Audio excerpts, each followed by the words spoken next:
नमस्कार व्यूअर्स। नमस्कार। हिंदुस्तानी शास्त्रीय संगीत और भारतीय शास्त्रीय संगीत हर एक व्यक्ति के मन में एक अलग स्थान बनाया हुआ है। जैसे हमारे भोजन में मिठाई की एक अलग जगह होती है, वैसे ही शास्त्रीय संगीत की हमारे जीवन में एक अलग जगह है। और इसके साथ हम केवल श्रोता करके नहीं, लेकिन मन से जुड़ जाते हैं, क्योंकि जब तक हम समर्पित नहीं होते, हम इसका रसपान नहीं कर सकते हैं। और हमारी देश की बहुत ही बड़ी परंपरा रही है इस क्षेत्र में, और हम इस नाम से जाने जाते हैं, और इसकी एक अपनी महिमा है जिसका उल्लेख हमने अपने वेदों में, पुराणों में भी देखा है। और यही लेगेसी हमारे बहुत सारे बेहतरीन कलाकार आगे ले जा रहे हैं। तो आज की जो डिवा की कड़ी है, उसमें हमने आमंत्रित किया है, मैं शास्त्रीय संगीत की साधिका भी कहूँगी और प्रकांड पंडित भी कहूँगी उनको, डॉक्टर शोभा चौधरी जी, जो कि वैसे तो इंदौर में स्थित है। और उनको अपने पहचान की आवश्यकता नहीं है, पर कार्यक्रम के फॉर्मेट के लिए मैंने पहचान करा दी है। तो शोभा ताई का जो सफ़र है, वो कम से कम 5 डिकेड्स का है। और पंडित सी.आर. व्यास उनके गुरु रहे हैं।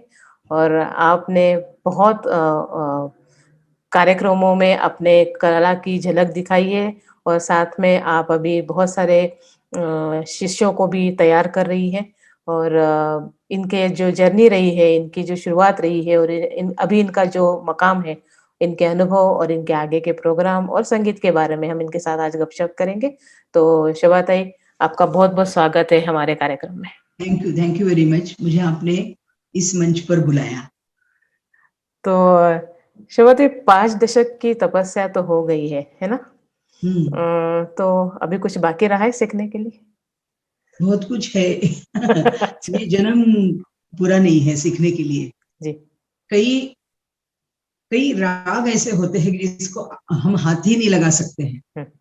एक ही राग का जन्म भर अगर अभ्यास करें, एक ही राग को हम बार बार सत्ते रहे, गाते रहे, तो भी उसकी साधना पूरी नहीं होती। जी। और इसलिए एक राग का ही अभ्यास नहीं हो सकता, तो कितने राग है और कितना कुछ है करने के लिए। और संभव ही नहीं है कि ऐसा लगता है कि अब मालूम नहीं कितने दिन बचे हैं, लेकिन जितना किया वो बहुत कम किया, अभी कुछ भी नहीं किया, ऐसा हमेशा लगता है। जी। शोभा ताई, शुरुआत तो आपकी महाराष्ट्र के वर्धा शहर से हुई, ये सब जानते हैं, इसलिए मैं वही बात दोबारा नहीं दोहराऊंगी। पर मैं ये पूछना चाहूंगी आपको कि वर्धा की एक शास्त्रीय संगीत की जो महफिल थी, जो आपके जीवन का टर्निंग पॉइंट बनी, जहां आपने सोचा कि मुझे यही करना है अपने जीवन में, तो उस अनुभव के बारे में थोड़ा सा बताइए।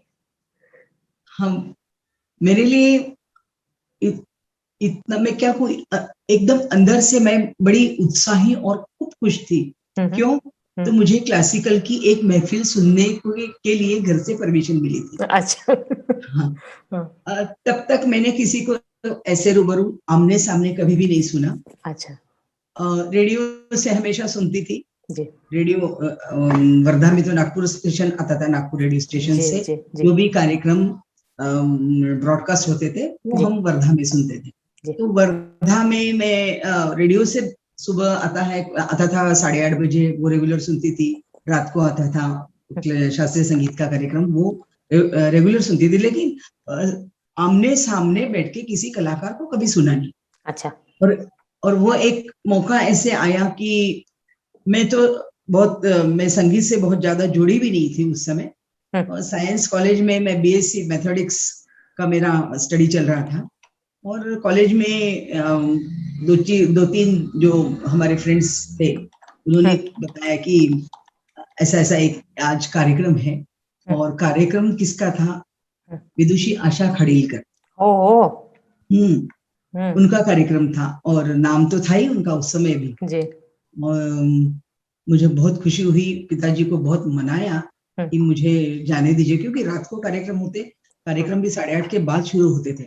जी, जी। और महफिल करीब 12 साढ़े 12 बजे खत्म होने के बाद अकेले आना रात को, वो एक हमेशा ही प्रॉब्लम रहता था कि कैसे जाएंगे। तो मेरा छोटा भाई है, मेरे से छोटा भाई है 2 साल, उसको मैं दिन भर पटाया करती थी कि शाम को वो मेरे साथ आने के लिए हाँ कहे, क्योंकि शास्त्रीय संगीत में उसकी उस समय रुचि इतनी नहीं जागी थी। अभी तो उसको बहुत इंटरेस्ट है, लेकिन उस समय छोटा ही था वो भी।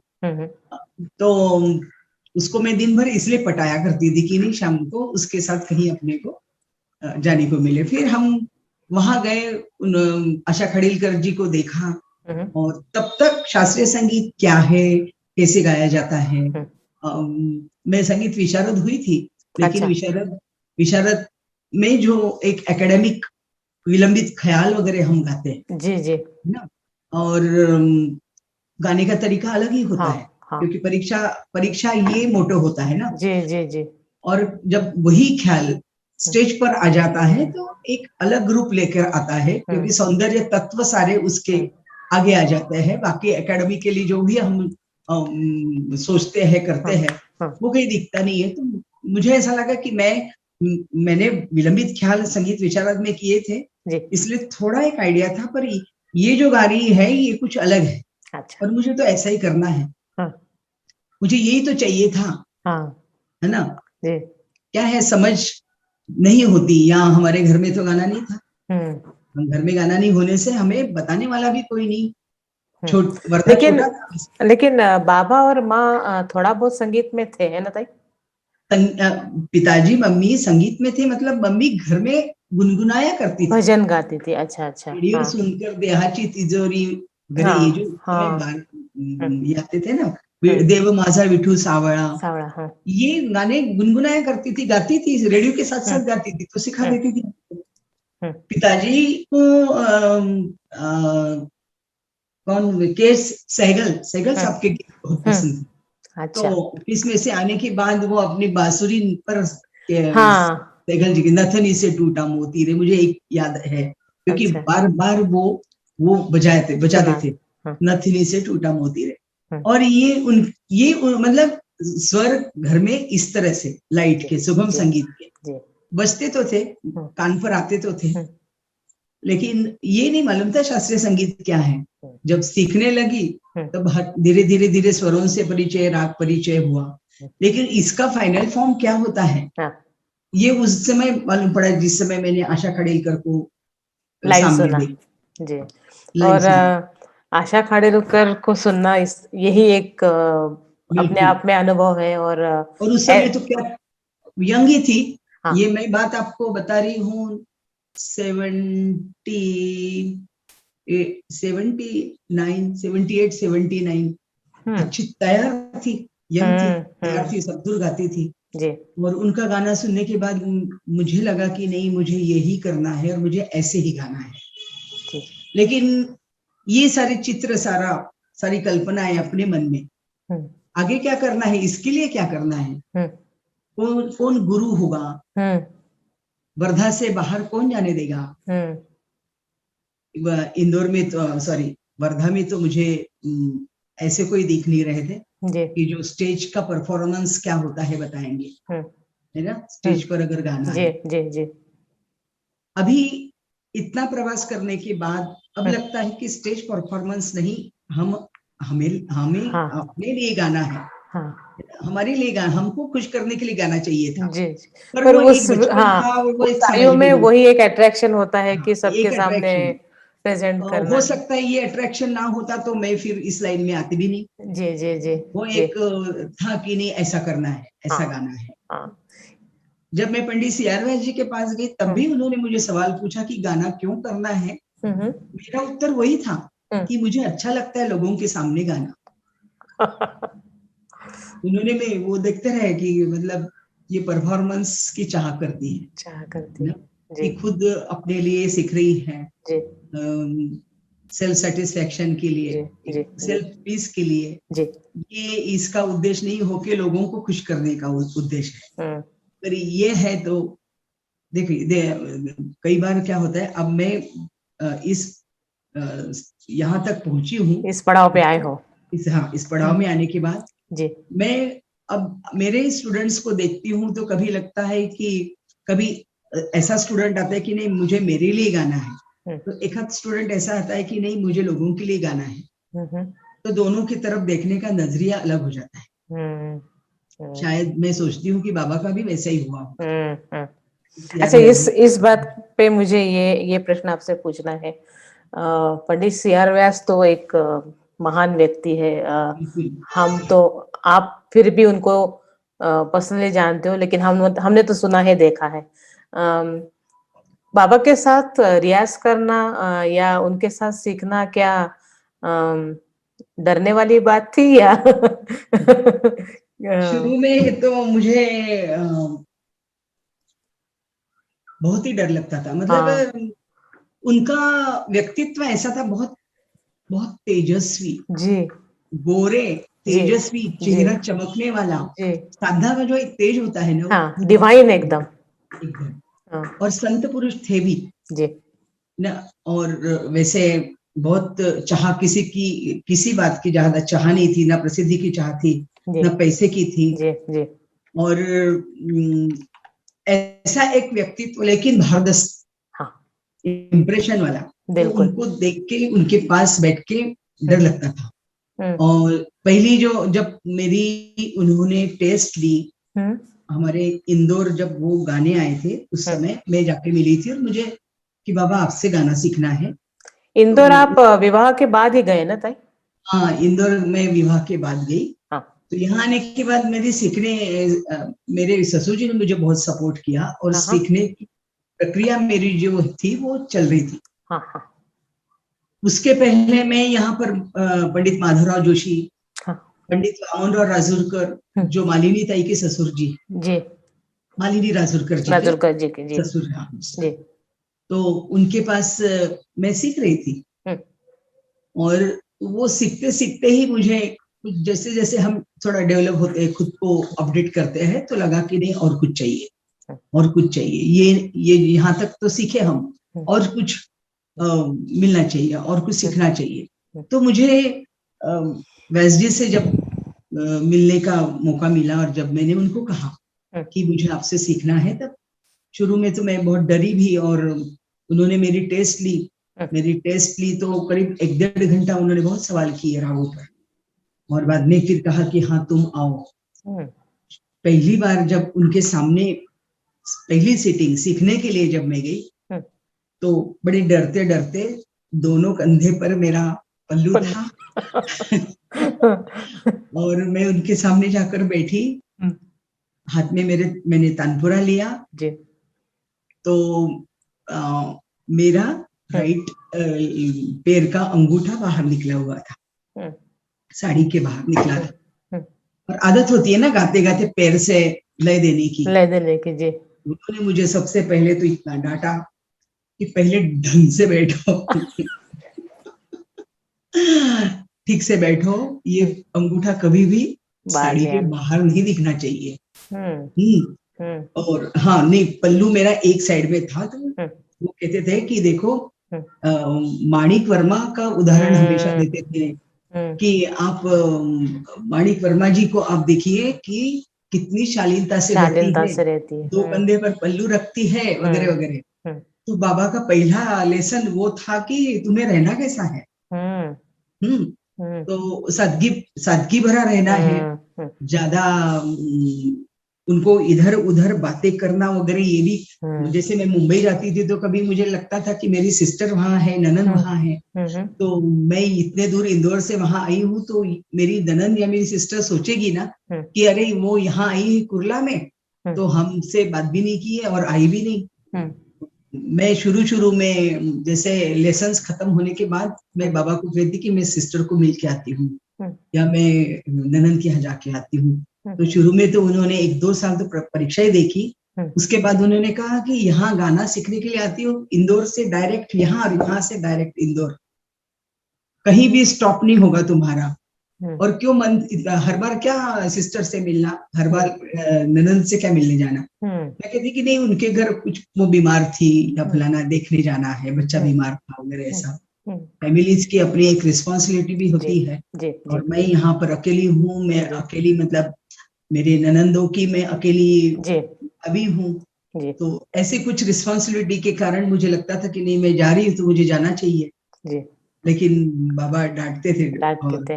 डांट डांट पड़ती थी, और कहते थे कि नहीं, जो काम करने के लिए आती हो ना सिर्फ उसमें ध्यान दो, बाकी की सारी बातें छोड़ो। बाद में। ये एक अनुशासन भी बहुत आवश्यक होता है जब आप शास्त्रीय संगीत में हैं। बिल्कुल। अश्विनी आपसे कुछ प्रश्न पूछना चाहती है, हाँ तो मैं हाँ, बिल्कुल उनको जरूर। रिक्वेस्ट करूँगी। नमस्ते दीदी। नमस्कार। तो जैसा मैंने बोला था कि मैंने एक्चुअली सिर्फ कर्नाटिक म्यूजिक का अभ्यास किया है, हाँ पर बहुत सारे कॉन्सर्ट्स अटेंड किया था जब मैं बैंगलोर में रहती थी, या फिर दोस्तों के साथ जाती थी, या फिर हिंदुस्तानी म्यूजिक सुनती हूँ। तो मेरा एक प्रश्न हमेशा रहा कि जब हिंदुस्तानी म्यूजिक में राग विस्तरण होता है, विलंबित से शुरू होकर तारक तक पहुंचता है, पर कहीं बार कहीं तरह सुना है कि 15 मिनट से 1 घंटे तक चलता है राग विस्तरण। तो बहुत आश्चर्य होता है कि कैसे करते हैं लोग ऐसा।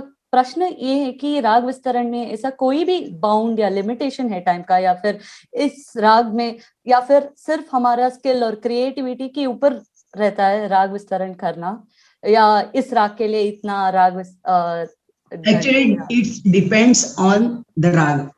राग कौन सा राग है, कौन सा राग है, विस्तार से गाने के लायक राग है, या कुछ राग शॉर्ट होते हैं, उसको हम जबरदस्ती एक एक घंटा नहीं गा सकते। कुछ राग छोटे ही होते हैं, उसमें ज्यादा विस्तार की क्षमता नहीं होती, तो उसको एक एक घंटे नहीं गा सकते। वो 20 मिनट में ही अच्छे लगते हैं, ये 25 मिनट में ही अच्छे लगते हैं।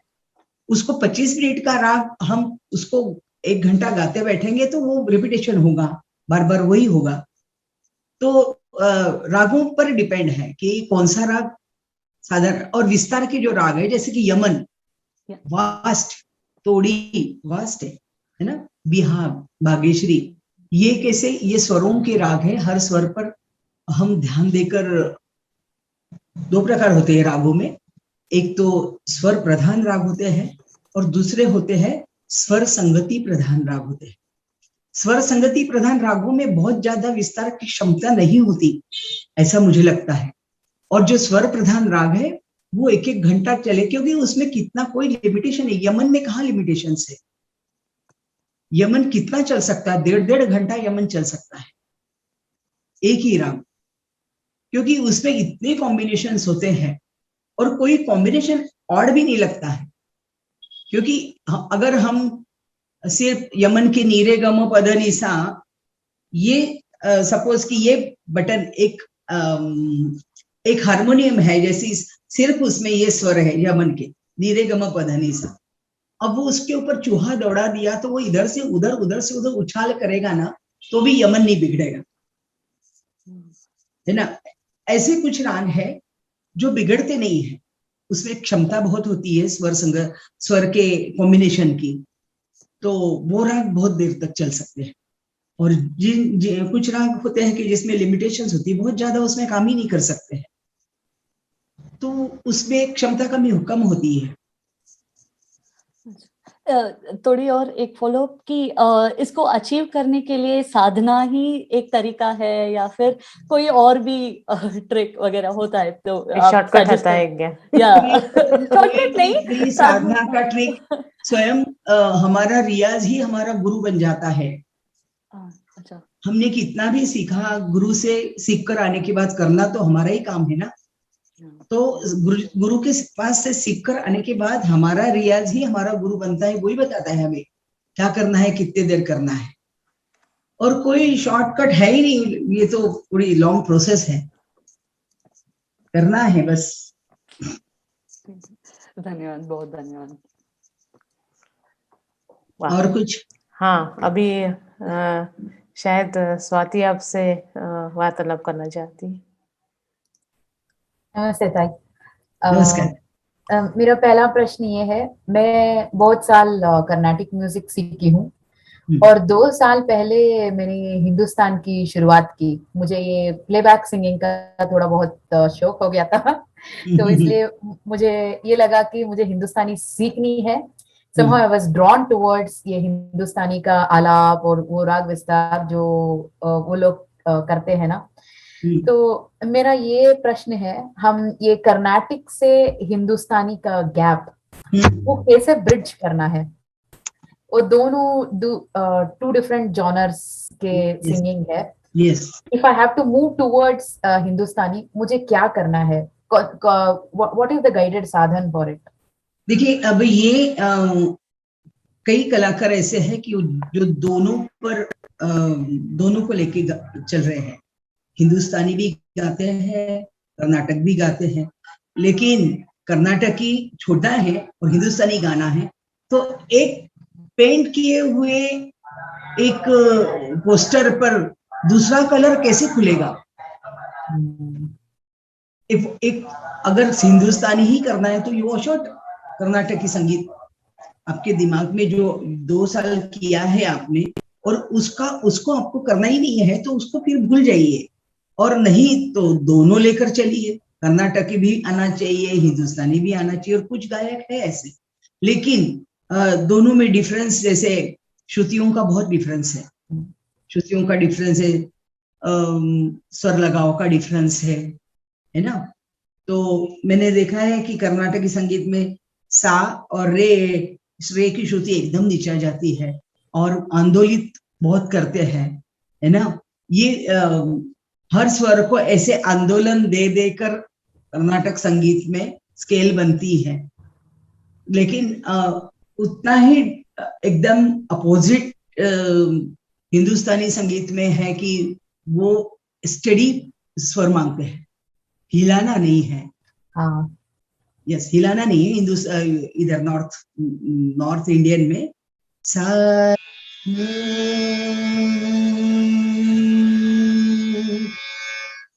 सा। अब कर्नाटक में, मैं तो कर्नाटकी सीखी नहीं हूँ, लेकिन सुन सुन के मुझे जो मेरी धारणा बनी है वो सारे ऐसा आप झूला देते हो उसको।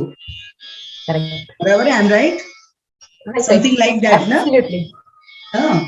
But in Hindustani north Indian में सा स्टडी सा चाहिए, रे स्टडी चाहिए, रे नहीं करेंगे हम।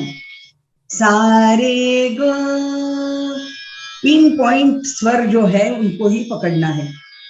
सारे गा मा हम हिलाएंगे नहीं इसको, वो आंदोलन नहीं देंगे।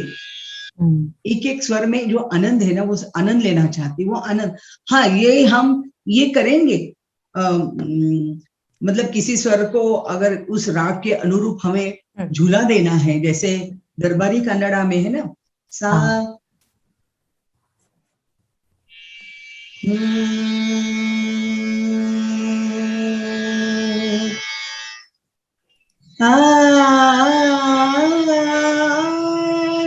अब यहाँ पर है सारे गा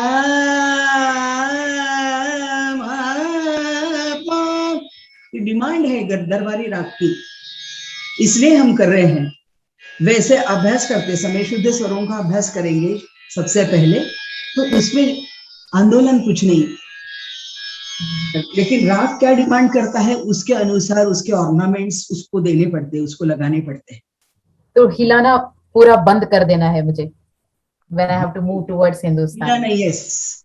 आप अगर हिलाने का आपका कर्नाटक संगीत के कारण अगर आपकी आदत बन गई होगी, तो वो नॉर्थ म्यूजिक के लिए it is not good for that.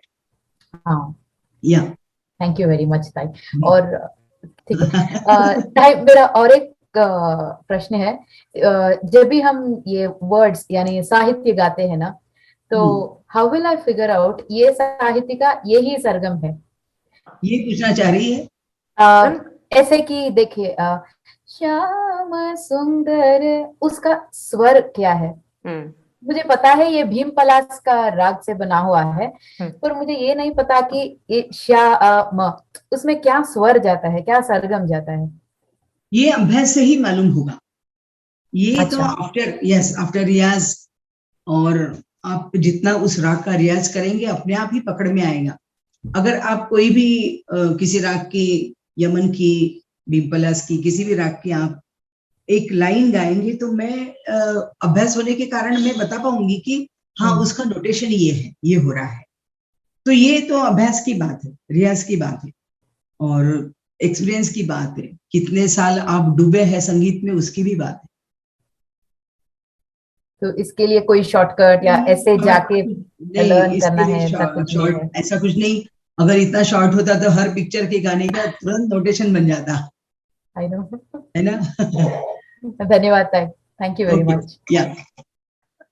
जैसे आपने कहा कि अभी आपने बच्चों को सिखाना भी शुरू कर दिया है। अभी नहीं, बहुत सालों से आप दे रही है, हाँ सिखा रहे हो। तो जब आप सीखते थे पंडित जी से, बाबा से, और जिस तरह के आप शिष्य रहे हो, और अब जब आप गुरु की भूमिका में हो और जो आपके पास शिष्य आ रहे हैं, फर्क तो है, पर क्या ये अच्छा है या आपको इसके बारे में कुछ कहना है? मुझे हमेशा लगता है कि जैसे हम थे वैसे तुम नहीं हो। बच्चों को कहती हूँ, जैसे हम शिष्य के रूप में बाबा को मिले, किसी भी गुरु के पास गए जी, समय का हमने बहुत पालन किया एकदम। मैं तो बहुत पर्टिकुलर थी समय के लिए, जितने बजे बुलाते थे उतने बजे ही नॉक करती थी दरवाजा। 4 PM को बुलाते थे तो 4 PM को मैं 5 मिनट अगर पहले गई तो मैं घर के बाहर घूमती थी कि मैं 5 मिनट पहले जाऊंगी और नॉक करूंगी तो बाबा बोलेंगे इतनी जल्दी पड़ी क्यों आई?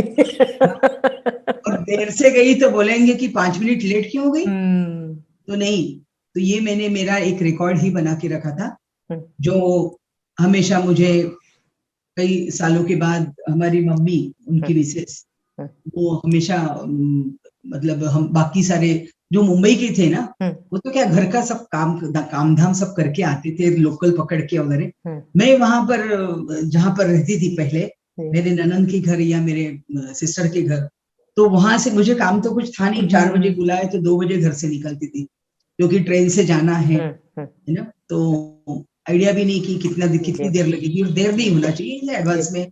तो पहले जाके अगर बैठी तो मैं चक्कर लगाती थी और बराबर नॉक करती थी। तो अपेक्षा मेरी, और मैं वैसे भी राष्ट्रभाषा प्रचार समिति जो गांधीवादी संस्था है, देख रही हैं? जी दिख रही हूँ। हाँ, तो उस संस्था से निकले होने के कारण भी एक पंक्चुअलिटी का एक आदत बनी है। कुछ बातें हैं जो पिताजी ने, मम्मी ने हमें बहुत संस्कार के रूप में दी है, संस्कार के रूप में दी है जी। तो वो खटकती, वो समय पे जाना अभी खटकता है, क्योंकि कोई आता नहीं और मैं एडवांस में जाके बैठती हूँ। आज ही देखिए, आपके पहले मैं आ गई थी। आज ऑनलाइन भी मैं 2 बजे बराबर ऑनलाइन थी। करेक्ट। आपको वेट नहीं करना पड़ा, ये आदत हो गई मेरी। कहीं पर भी मैं समय पे जाती हूँ। इंदौर में तो इस मामले में कुछ पूछो मत। कार्यक्रम भी समय में कार्यक्रम करती हूँ, कार्यक्रम भी 6:30, मतलब 6:30 घड़ी देखती, 6:30 हुए शुरू करी है। वो हमारे एंकर ऐसे खड़े रहते हैं कि शोभादाई का ऑर्डर होगा तो बोलना चालू करेंगे। तो ऐसे शिष्य नहीं है अब।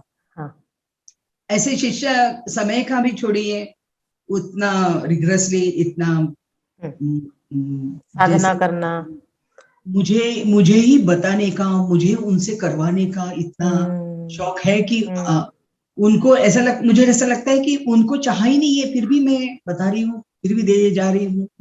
अभी मेरा सुबह 5:30 बजे वर्कशॉप था, 4-5 दिन से चल रहा, 5 दिन का रिग्रेस अर्ली मॉर्निंग रियाज वर्कशॉप। तो ये 5 दिन का 5:30 बजे मैं 5:25 को ऑनलाइन आ जाती हूँ। फिर 5:30 के बाद एक एडमिट होते हैं। हाँ, तो तब भी मैं उनको कहती हूँ कि देखिए, मेरे पहले तुम लोगों ने आके बैठना चाहिए ना। जब मैं ऑनलाइन आती हूँ तो मुझे ऐसा कि व्यू ऑल, एडमिट ऑल होना चाहिए, वो होता नहीं है। और बार बार कह के मतलब भी नहीं है, इन लोगों का अब लाइफ अलग हो गया है। और आई थिंक उतना डेडिकेशन भी नहीं रहा है जितना आपकी पीढ़ी का था। जी, पढ़ाई करने का दिन में होता नहीं इनसे, आजकल इतने चक्कर है, बाकी सब डिस्ट्रैक्शन इतना है कि रात को 2-2, 3-3 बजे तक पढ़ते, कैसे जल्दी उठेंगे रियाज करने के लिए, समय पे कैसे आएंगे, ये सारा है। तो इतना शास्त्रीय संगीत के लिए आ रहे हैं बहुत लोग, ऐसा नहीं है, वो अपने स्वर सुधारने आते हैं और बाद में उनके मतलब थोड़े सुर में आ जाएंगे तो किसी पिक्चर के गाने गाएंगे, हाथ में गिटार लेकर लोग जी 10 मिनट का अपना कोई वीडियो बनाएंगे, इंस्टाग्राम पर लोग डाल देंगे। उसके लिए आ रहे।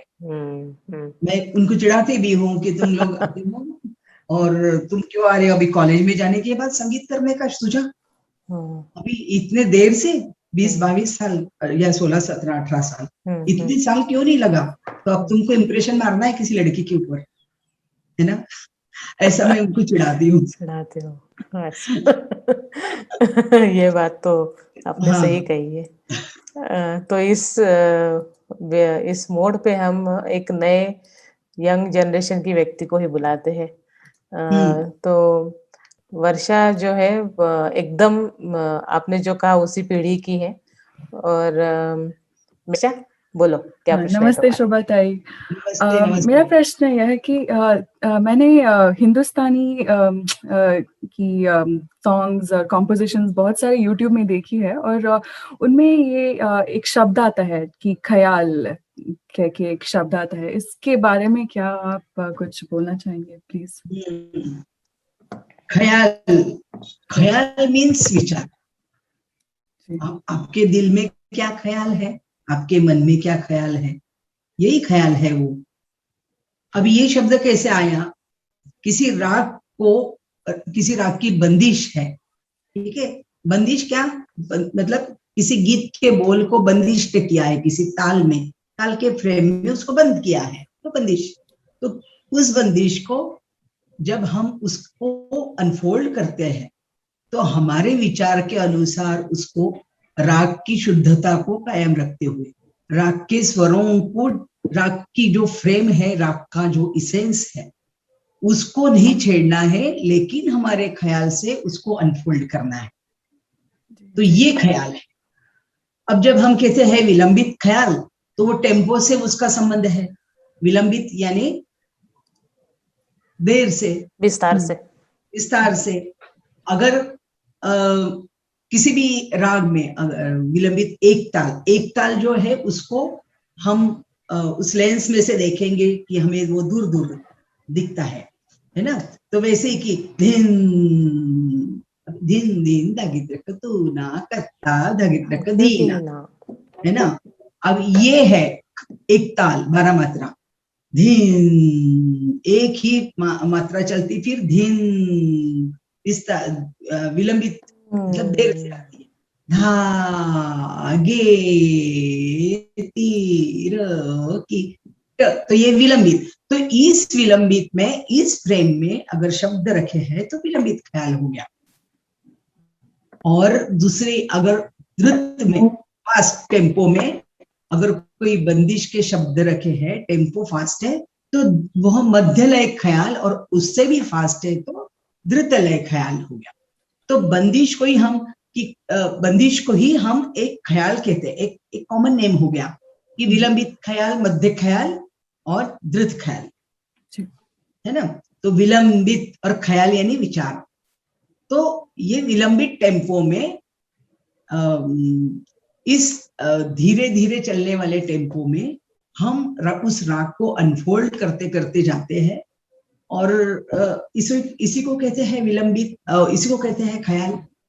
एक्चुअली ख्याल यानी विचार। तो हमारे विचार क्या है, मेरा ख्याल है ना, उससे जुड़ा हुआ है। अच्छा ताई, और इस ख्याल आपने बताया कि विलंबित है और मध्यम और द्रुत ख्याल है, और इसके बीच में आप ट्रांजिशन, एक कॉम्पोजिशन में आप ट्रांजिशन कब करना है, कैसे करना है, ये आप कैसे करते हैं आप हिंदुस्तानी संगीत में? एक मतलब विलंबित ख्याल में एक या तो मैं विलंबित ख्याल में बता सकती हूँ या मध्य लय में या द्रुत लय में, क्योंकि विलंबित ख्याल से मध्य ख्याल में ट्रांजेक्शन नहीं होता, वो एक खत्म ही हो जाती है बात, फिर ये स्टार्ट होती है, फिर ये खत्म होती है, वो स्टार्ट होती है।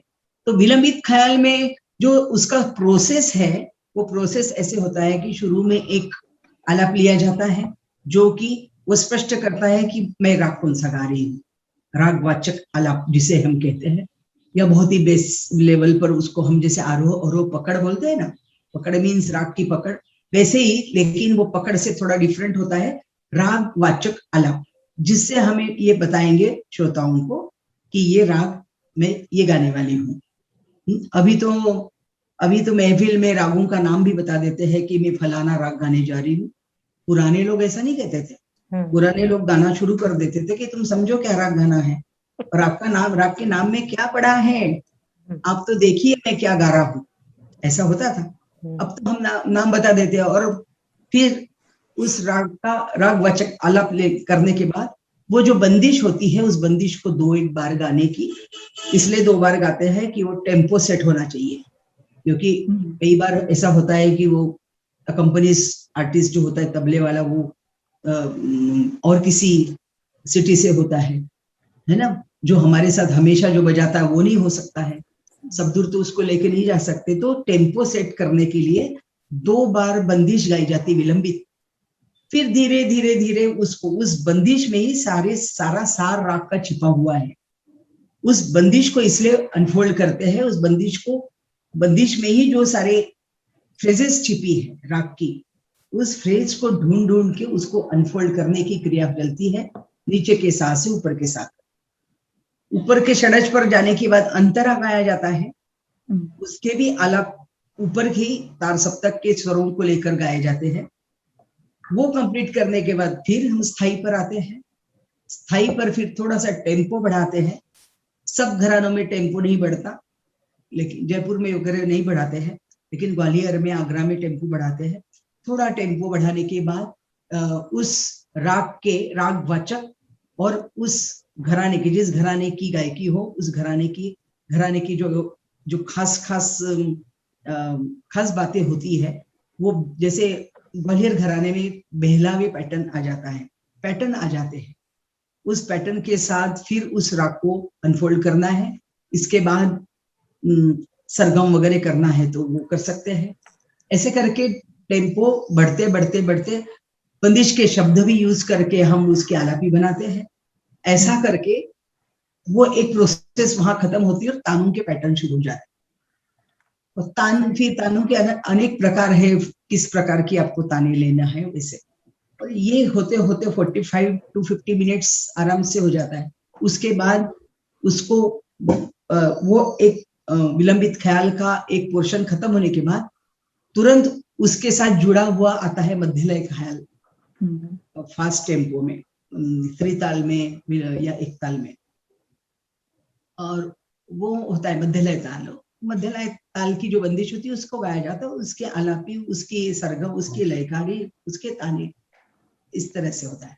वैसे वर्षा, जो प्रश्न आपने पूछा है वो बहुत ही, हाँ बिल्कुल ऐप्ट पूछा है, क्योंकि पंडित CR व्यास जी का नाम ख्याल गायकी के लिए बहुत ज्यादा मशहूर रहा है, और शायद पंडित जी बाबा ग्वालियर घराने से ज्यादा प्रोमिनेंटली ताल्लुक रखते थे ना। पंडित जी शुरू में ग्वालियर घराना, उसके बाद किराना घराना और आगरा घराना, ऐसे तीनों घराने की गायकी उनके पास थी। अच्छा, तीनों घरानों की गायकी से एक खुद की अलग गायकी उन्होंने बनाई थी। अच्छा। ताई, आपने घराने की बात कही है और आपने बताया कि ग्वालियर जैसे घराने हैं, और इन घराने के डिफरेंस क्या है ताई, आप कुछ बता सकते हैं प्लीज? हाँ देखिए, इसका उत्तर तो बहुत बड़ा है। घराना ये शब्द ऐसा है, घराना मतलब जैसे मेरा चौधरी घराना चलता आ रहा है ना, वैसे एक परंपरा से घराने के नाम से एक the way of presentation, the style of presentation चलती आ रही है।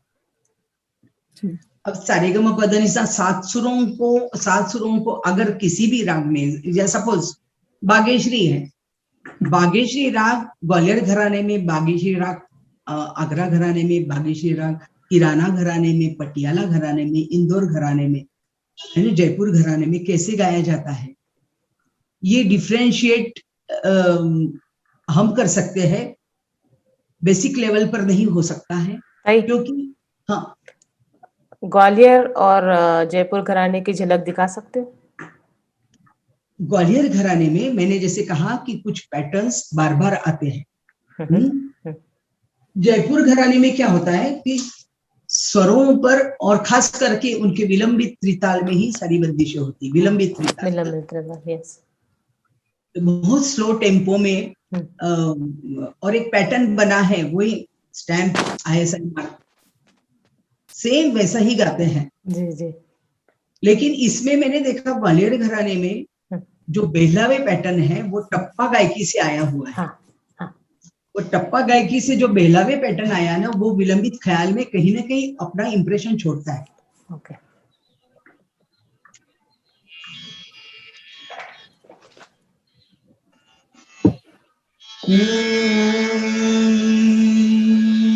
चलो मैं यमन का ही बताती हूँ क्योंकि सबको बेसिक राग मालूम है यमन का।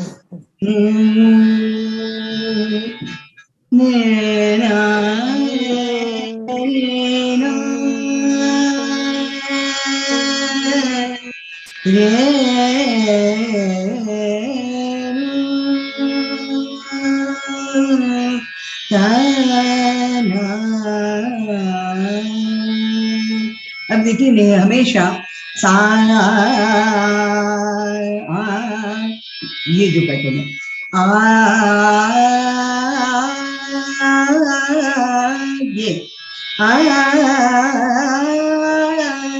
ये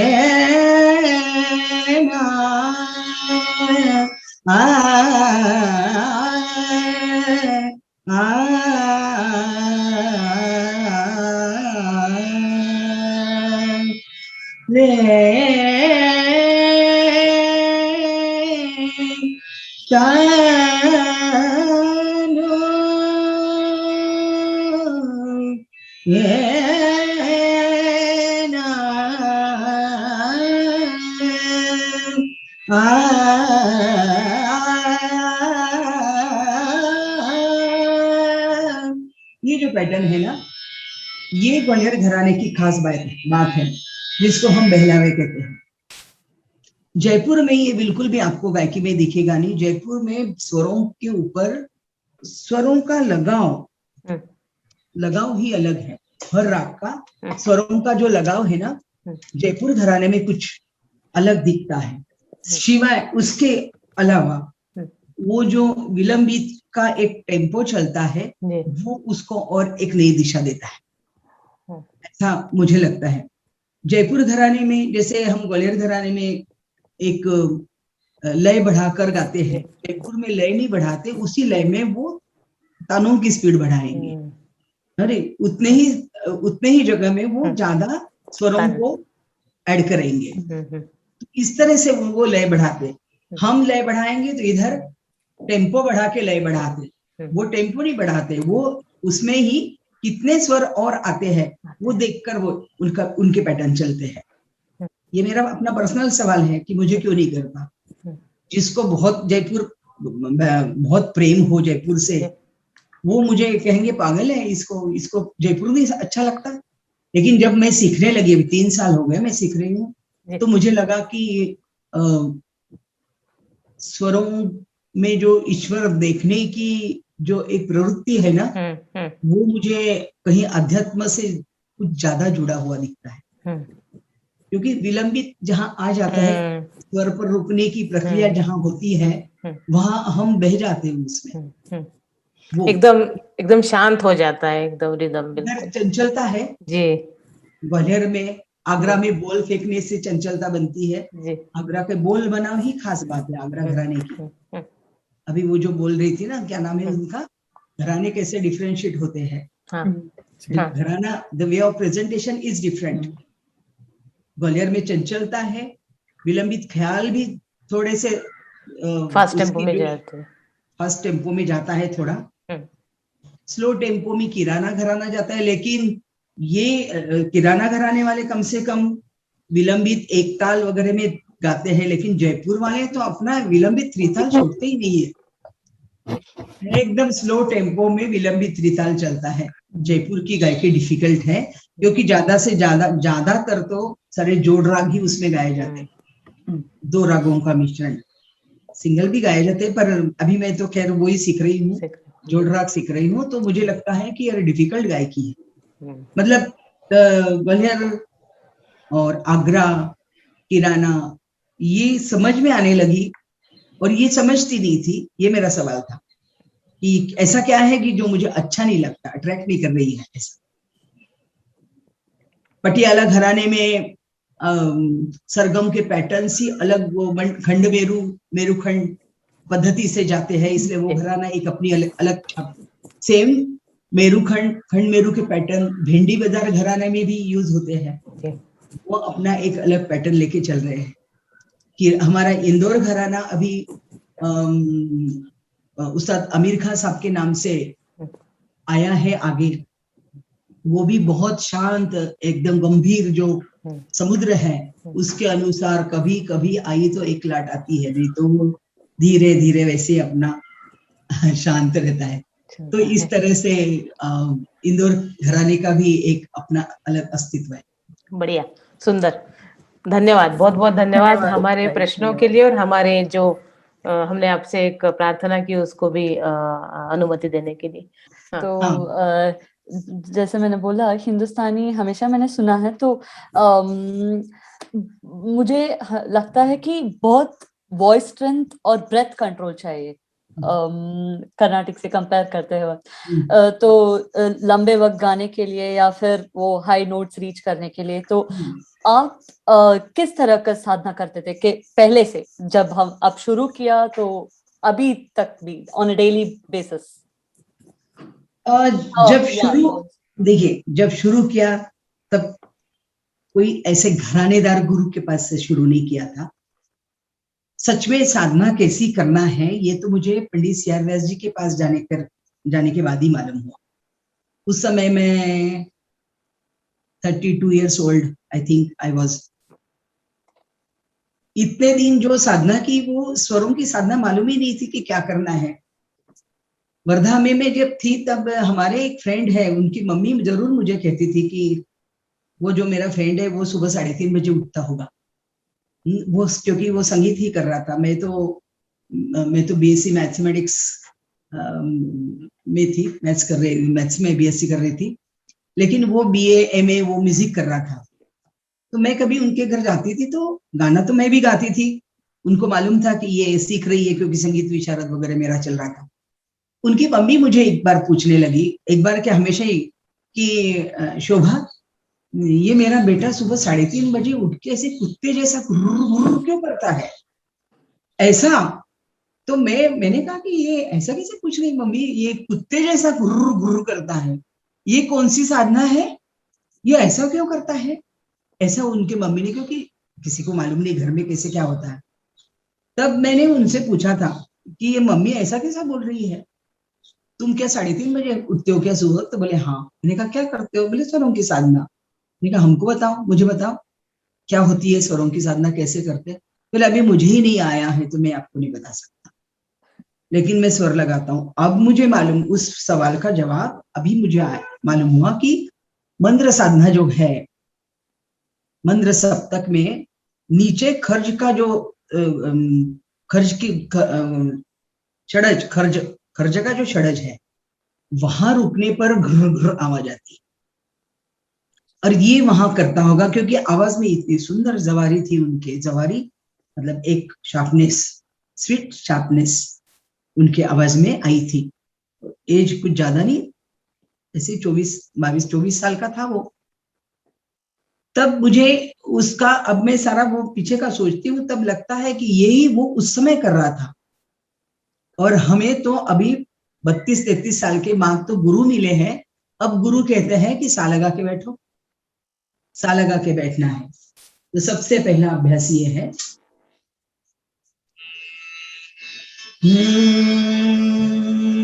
इसमें बहुत सारी बातें हैं जो मैं रियाज के वर्कशॉप में मैं सिखाती हूँ। अभी जो चल रहा है इसमें भी उमिंग, हमिंग, आकार इकार उकार एकार ओकार।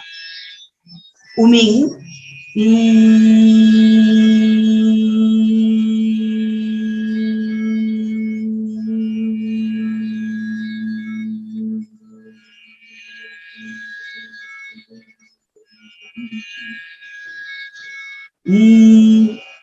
करना है। और ये जो पोर्शन है, ये इस पोर्शन में वाइब्रेशंस होंगे, आपके ओठ, चिक, साइनस, मुंह के अंदर का भाग, वोकल कॉर्ड, ये सब वाइब्रेट होंगे।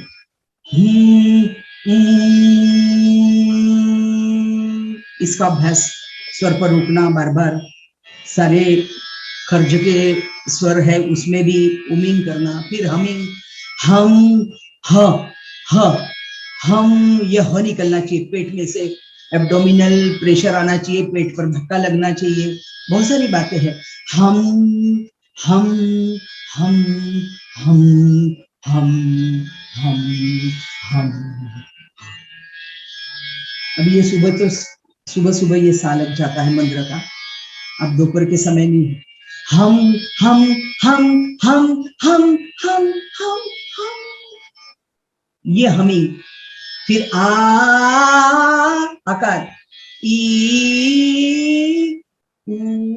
ये पूरा सप्तक, मंद्र और मध्यम, मंद्र और मध्यम, कम से कम 2 घंटे की साधना है ये सुबह की। इसके लिए जल्दी उठना बहुत जरूरी है, जल्दी उठ के ही वो सब स्वर जो है वो हमारे काबू में आते हैं। जल्दी उठने के बाद ब्रह्म मुहूर्त में करने की साधना है ये। नमस्ते शोभा ताई जी। नमस्कार नमस्कार। मेरा प्रश्न यह है कि अगर बहुत दिन के अवकाश के बाद संगीत सीखने के लिए एक अवकाश मिलता है तो कैसे प्रारंभ करें, प्रोत्साहन कैसे प्राप्त हो? ये मेरा पर्सनल क्वेश्चन ही है। नहीं, अभी आपका जैसे गैप हुआ है, गैप के बाद आपको संगीत करने की इच्छा हो रही है, या संगीत करने की अंदर से एक ज्वाला जिसे स्पार्क हो रहा है ना, इच्छा हो रही है आपकी? सबसे पहले तो इसको ताली कि फिर से गाना करना है। अब कैसे करना है, वो जो 2 साल पहले किया, अगर वही रिपीट करना है तो अभ्यास तो फिर से शून्य से ही स्टार्ट करना पड़ता है। चाहे आप 2 साल की गैप दीजिए, चाहे 5 साल की दीजिए, चाहे दो दिन की दीजिए। 2 दिन भी मैंने अभ्यास नहीं किया तो भी मुझे ऐसा लगेगा कि मुझे कुछ आता नहीं है, कॉन्फिडेंस गया, फिर से शून्य, फिर से सा लगाने से अभ्यास। तो अभी आप गैप के बाद शुरू कर रही है ना, तो कोई बात नहीं, आप फिर से शुरू से ही करना होगा। ऐसा नहीं होता कि मैं 2 साल मैंने सीख लिया, अब 2 साल के बाद तीसरे साल में जो होगा उसको स्टार्ट करूंगी। गाना तो फिर से एबीसीडी से ही चलता है, तो फिर से एबीसीडी से ही सीखना पड़ेगा। आप फिर से सा लगाना कैसे है, स्वरों की साधना, मतलब हमारा जो स्वर सप्तक है उसको बार बार रटना है, मंत्र के स्वरों को रटना है, मंत्र में जाना है, आकार अच्छा करना है, इकार उकार सब अच्छा करना है, सांस पर कंट्रोल करना है, वही एबीसीडी शुरू से वही करना पड़ेगा। ये भूल जाइए कि आपने 2 साल पहले कुछ किया है, ये समझिए कि अभी स्टार्ट कर रही हूँ। पहले से ही शुरू करना पड़ेगा। पहले से शुरू करना पड़ेगा। ताई, मेरा और एक रिक्वेस्ट है आपसे। क्या कृपया आप काफी राग की एक झलक दिखा सकती है? काफी राग की? सुमंगला ने जब सीखा है तो काफी राग सीखा है। वो सुनना चाहती है फिर से।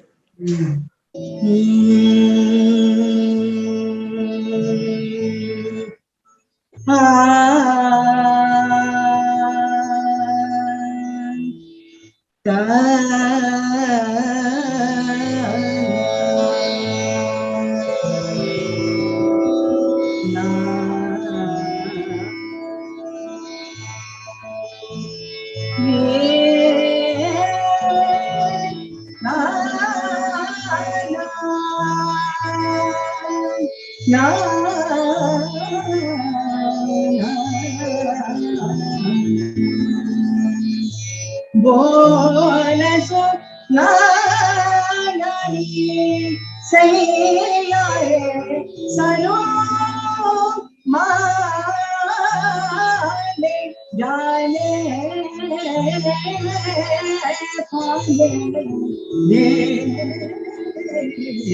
बोले सो नारायणी। ये काफी राग का, और मैंने अभी इसलिए गाया कि ग्वालियर घराने में जो मैंने कहा था कि टप्पे की जगह होती है,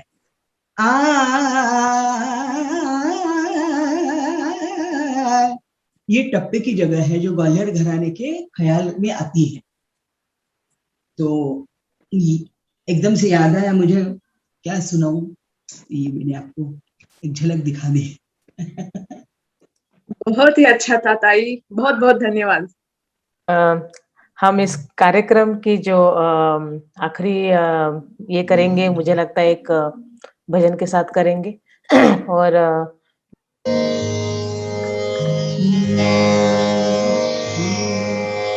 देव माझा विठू सावळा, देव माझा विठू सावळा, माळत्याची माझी लागला, माळत्याची माझी लागला, देव माझा विठू सावळा। आगे का मुझे अभी याद नहीं है। कोई बात नहीं। भाई बहुत बहुत धन्यवाद आपके समय के लिए, और इतना सब कुछ आपने इतने खुले मन से हमारे साथ साझा किया, ये हमारे लिए सौभाग्य की बात है। और आपने पता नहीं एंजॉय किया कि नहीं, लेकिन हमने बहुत मजा उठाया है। नहीं, बहुत अच्छा लगा मुझे, आप सभी के सवाल भी अच्छे थे, इसलिए बताने की इच्छा भी हुई। और मुझे हमेशा ही लगता है कि ये जो यहाँ जो साधना करने वाले, जो साधना करने की चाह रखते हैं, उनको ये सारा उनके सामने रखने से हो सकता है। उस 100 में से 2 तो उसको टिपे, उसको ले। हमारे साथ क्या जाने वाला है। जो मैंने सीखा है बहुत कठिनाई से सीखा है, बहुत कष्ट लेकर सीखा है, बिल्कुल, लेकिन मुझे देने में हिचकिचाहट नहीं होनी चाहिए, नहीं है। तो मुझे लगता है कि ये बता देना चाहिए, ताकि उसका फायदा, हाँ ये भी है कि खूब सारी गुप्त गुर बात, जिसको हम गुर बोलते हैं, ये गुर सबके सामने रखने के लायक नहीं होते, क्योंकि उसके लायक लोग नहीं होते, वो लेने के लायक भी तो होना चाहिए ना। तो लेकिन ऐसा लगता है कि 10 में से अगर एक को लगता है कि नहीं मैं कर सकता हूँ या मैं ले सकता हूँ, तो उसको फायदा होगा। इसलिए मैं हमेशा ये साधना की बातें बोलना नहीं चाहिए ऐसा कहते हैं, पर मैं साफ सबको बता देती हूँ कि ऐसा करिए, आप भी करिए। मेरे 4 दिन है, आप उसका फायदा उठाइए। मुझे क्या मालूम मेरा कितना और बचा है, जितने हैं दिन देते चलिए। बिल्कुल, ये आपका बड़प्पन है, और ईश्वर आपको बहुत अच्छा आरोग्य और बहुत लंबी उम्र दे, ताकि हम जैसे बहुत सारे आपके साथ बातचीत कर सके, आपसे सीख सके, और कभी अवसर मिला तो आपसे जरूर जरूर मिलने की इच्छा रखते हैं। ओके, चलो।